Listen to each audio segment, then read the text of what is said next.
राज्यामध्ये पावसानं सरासरी गाठली आहे। धरणं 71% भरली आहेत, 90% पेरण्या पूर्ण झाल्यात। एल निनोच्या संकटामध्ये मान्सूनची दमदार हजेरी आणि त्यामुळे दिलासा मिळालेला आहे। मराठवाडा विदर्भात मात्र पावसानं ओढ दिलेली आहे आणि त्यामुळे तिथे मात्र चिंता कायम आहे। हिंगोलीमध्ये सरासरीच्या तुलनेमध्ये 36% कमी पाऊस झालाय। एल निनोच्या सक्रियतेमुळे राज्यामध्ये यंदा कमी पावसाची शक्यता वर्तवलेली होती, मात्र आतापर्यंत रेकॉर्ड जो आहे मिळालेल्या माहितीनुसार राज्यामध्ये 637 मिलीमीटर इतका पाऊस झालाय। या कालावधीत राज्यामध्ये सरासरी 622.7 मिलीमीटर पाऊस पडतो, त्यामुळे यंदा सरासरीच्या तुलनेमध्ये 2% अधिक पाऊस झालाय। मात्र ऑगस्टच्या पहिल्या आठवड्यामध्ये राज्यभरात पावसानं उघडीप दिली आहे। मराठवाडा आणि विदर्भातील काही जिल्ह्यांमध्ये सरासरीपेक्षा कमी पाऊस झालाय। हिंगोलीमध्ये सरासरीच्या तुलनेमध्ये सर्वाधिक कमी पावसाची नोंद झाली आहे। राज्यामध्ये सर्वच जिल्ह्यांमध्ये पावसानं सरासरी गाठलेली नाहीये।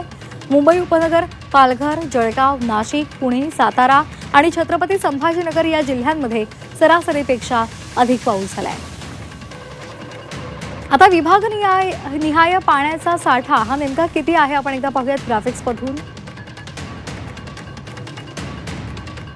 कोकणामध्ये 86%, पुण्यामध्ये 84%, नाशिकमध्ये 73.54%, नागपूरमध्ये 58.91%, अमरावतीमध्ये 58%। तर कुठे किती पेरण्या पूर्ण झाल्यात आपण ते सुद्धा पाहूयात। तर नाशिकमध्ये 95%, पुण्यामध्ये 93%,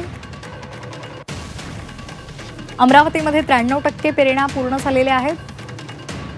कोल्हापुरात 92%, छत्रपती संभाजीनगरमध्ये 91%, लातूरमध्ये 91%,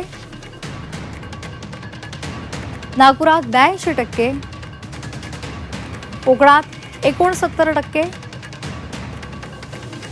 नाशिकमध्ये 95%